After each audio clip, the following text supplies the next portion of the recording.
पल आंखें बंद करने के बाद धूम्रनाथ बोला, बच्चा श्यामलाल, तेरी बेटी रंजना ब्रह्म राक्षस के नियंत्रण में है और इसका दोषी कोई और नहीं, तू स्वयं ही है मूर्ख। ऐसा कहते हुए धूम्रनाथ ने श्यामलाल को गर्दन से पकड़ लिया और एक हाथ से उसे हवा में उठा दिया।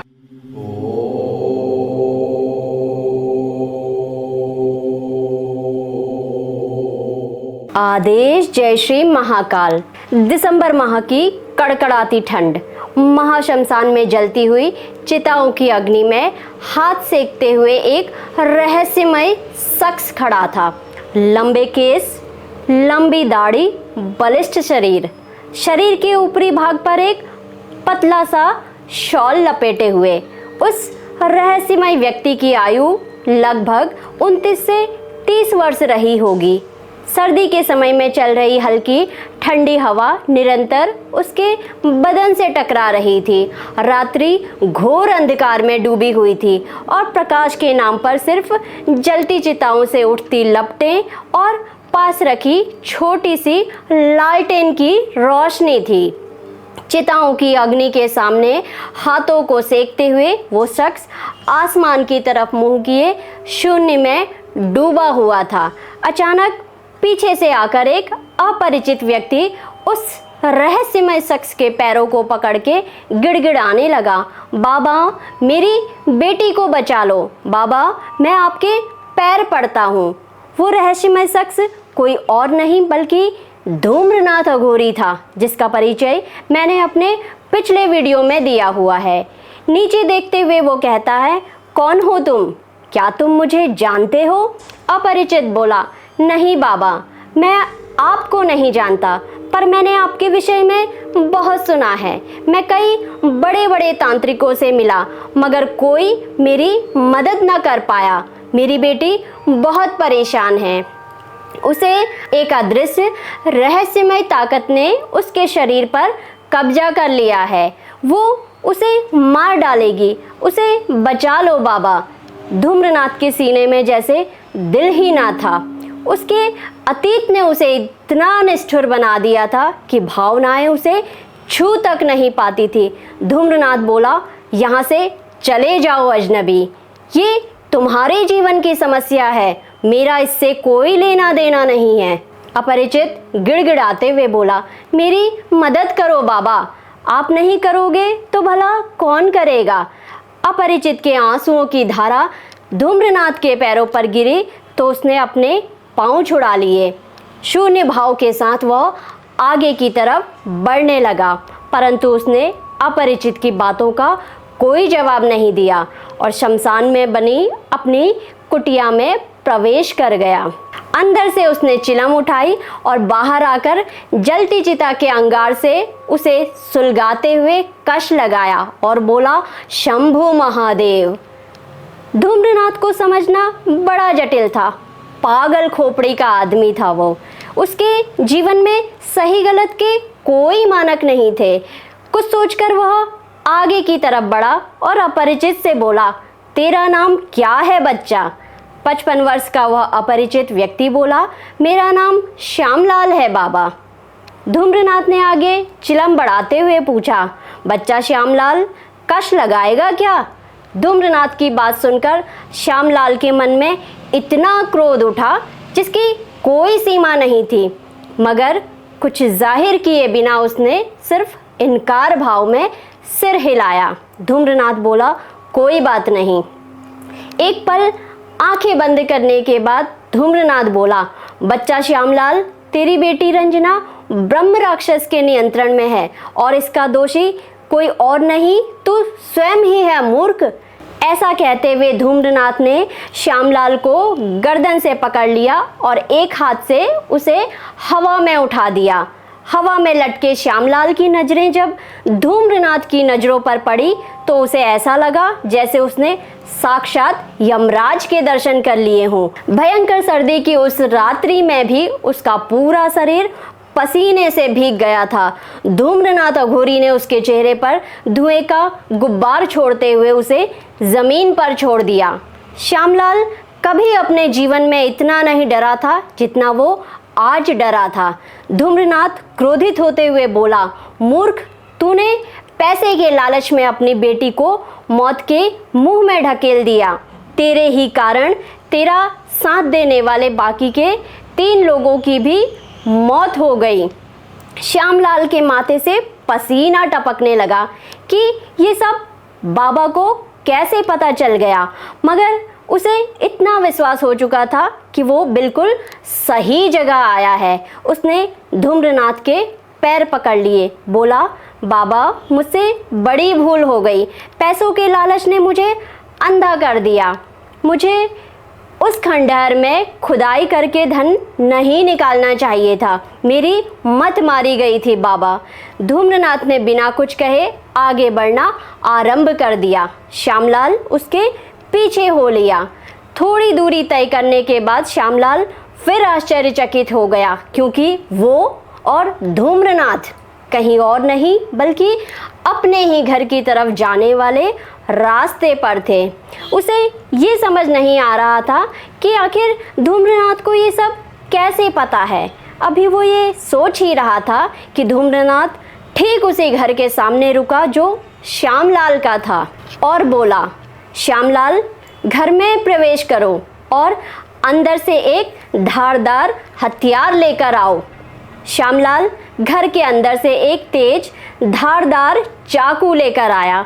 वो चाकू उसने धूम्रनाथ अघोरी की तरफ बढ़ाते हुए कहा, बाबा, ये लो।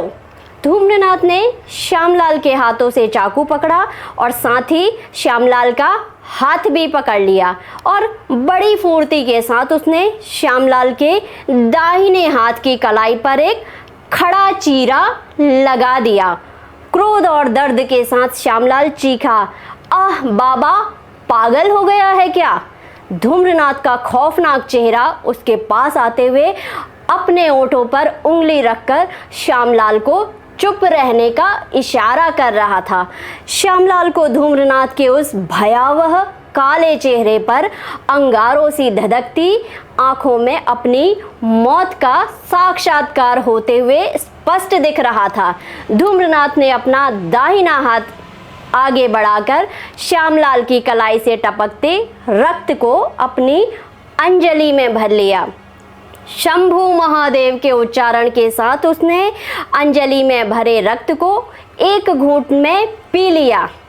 अपनी आंखों के आगे धूम्रनाथ का वो दृश्य देखकर श्यामलाल को ऐसा लगा जैसे उसकी बेटी के शरीर पर जो अदृश्य ताकत है वो कुछ भी नहीं है। वह मन ही मन बुदबुदाया, ये बाबा है या फिर साक्षात मौत? ये समझ पाना उसके लिए बहुत कठिन था। श्यामलाल की जमीन के धन को पाने के लालच ने उसे दुनिया के सबसे अच्छे तांत्रिकों से भी उसकी भेंट करवाई और खतरनाक से खतरनाक तांत्रिक अघोरी भी उसने देखे थे, मगर उसने पहले कभी ऐसा ना कोई अघोरी देखा था और ना ही ऐसी क्रियाएं। अंदर तक हिल गया था श्यामलाल, परंतु धूम्रनाथ को जैसे इससे कोई सरोकार नहीं था। वह आंखें बंद करके कोई मंत्र बुदबुदा रहा था। तभी भड़ की आवाज़ के साथ श्यामलाल के घर के गेट खुले और श्यामलाल की आंखें फटी की फटी रह गई। उसकी इकलौती बेटी जानवरों की भांति चारों पैरों के बल चलकर धूम्रनाथ की तरफ बढ़ रही थी। उसकी जुबान मुंह से बाहर की तरफ लटक रही थी और आंखें क्रोध में बाहर की तरफ झांक रही थी। वो आगे बढ़ी और धूम्रनाथ के समक्ष खड़े होते ही बोली, यहाँ से चला जा अघोरी, तेरा मुझसे कोई लेना देना नहीं है। मैं जानता हूँ तू बड़ा शक्तिशाली है। जैसे ही श्यामलाल की बेटी ने ये शब्द बोले, वैसे ही धूम्रनाथ की कड़कदार आवाज ने उसे रोक दिया। छोड़ दे बच्ची को, जाने दे उसे। जवाब आया, नहीं छोड़ूंगा, मैं इसे साथ लेकर ही जाऊंगा अघोरी। ऐसा कहते हुए बच्ची के शरीर पर कब्जा किए हुए उस ब्रह्म राक्षस ने उस बच्ची के शरीर को हवा में उठा दिया। पूरी तरह से हवा में लटकी हुई थी श्यामलाल की बेटी। उसका शरीर ऐसे हो गया था जैसे उसके बदन का खून किसी ने चूस लिया हो। श्यामलाल आंखें फाड़कर धूम्रनाथ और अपनी बच्ची के बीच होते हुए संवादों को देख रहा था और सुन रहा था। धूम्रनाथ अघोरी ने पुनः श्यामलाल की कलाई को दबाकर उससे बहते रक्त को अंजलि में भर लिया। उस रक्त में मंत्र पढ़ के उसे अभिमंत्रित करके श्यामलाल की बेटी की तरफ उसने रक्त के कुछ छींटे मारे। जैसे ही ये क्रिया हुई, बच्ची चीखते हुए जमीन पर गिर गई। श्यामलाल की बच्ची के मुंह से एक काला धुआं बाहर निकला, जो एक भयानक मुख की आकृति लेता चला जा रहा था। धूम्रनाथ ने पुनः एक मंत्र पढ़ा और जैसे ही बोला, शंभु महादेव, एक श्वेत प्रकाश की मनुष्य के समान आकृति प्रकट हुई और उस ब्रह्म राक्षस रूपी काले धुएं को पकड़कर नियंत्रित करने लगी।